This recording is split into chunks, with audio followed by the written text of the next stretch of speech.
اعوذ باللہ من الشیطان الرجیم، بسم اللہ الرحمن الرحیم۔ السلام علیکم خواتین و حضرات۔ 11 سپٹمبر 2001 کو امریکی ایئر لائن کے 2 جمبو طیارے world trade centre New York اور ایک طیارہ پینٹاگون واشنگٹن سے یک کے بعد دیگرے ٹکرا گئے۔ ناظرین، اس افسوسناک واقعے میں 3500 کے قریب جانیں ضائع ہوئیں۔ اس حملے کی ذمہ داری سعودی عربیہ کے ایک شہری اسامہ بن لادن نے قبول کر لی۔ سانحہ 9/11 کے فوراً بعد امریکہ نے اسلامی دنیا کے خلاف جنگ کا اعلان کر دیا۔ امریکہ کو یہ ڈاؤٹ تھا کہ اسامہ بن لادن افغانستان کی سرزمین میں چھپا ہوا ہے، چنانچہ اسامہ بن لادن کی گرفتاری کے لیے افغانستان پر بمباری کی گئی، جس سے لاکھوں جانیں ضائع ہوئیں۔ ناظرین، اس واقعے کے بعد مغرب میں ہر مسلم فرد کو دہشت گرد سمجھا جانے لگا اور اسے تذلیل کا سامنا کرنا پڑا۔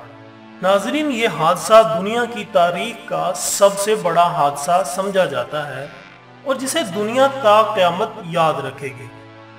یاد رہے، یہ حادثہ 9 سپٹمبر 2001 کو پیش آیا اور جن عمارتوں میں جہاز مارے گئے وہ 110 منزلہ عمارتیں تھیں۔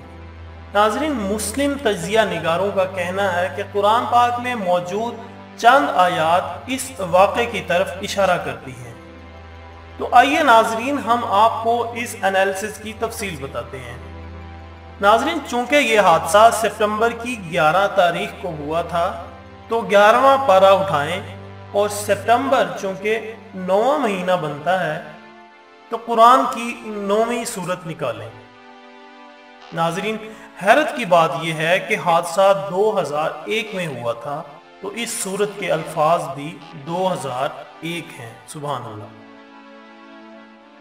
اب ذرا غور کرنے والی بات ہے، وہ جہاز 110 منزلہ عمارت کے ساتھ ٹکرائے تھے تو اس سورت کی 110ویں آیت نکالیں اور دیکھیں اس میں اللہ تعالیٰ کیا فرما رہے ہیں۔ لا يزال بنيانهم الذي بنوا ريبة في قلوبهم إلا أن تقطع قلوبهم والله عليم حكيم۔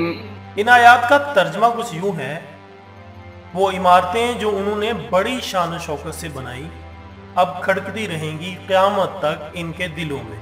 اللہ اکبر۔ ناظرین، دیکھیں کس طرح 1400 سال پہلے اللہ نے اس حادثے کی پیش گوئی قرآن پاک میں کی۔ اس میں سمجھنے والوں کے لیے بڑی نشانیاں ہیں۔ یقیناً آپ کا رب ہر چیز پر قادر ہے۔ سو ناظرین، ان باتوں کا مقصد یہی ہے کہ آپ عبرت حاصل کریں اور اللہ کی بارگاہ میں سجدہ ریز ہوں، کیونکہ آپ کا رب بڑی شان اور بڑی برکت والا ہے۔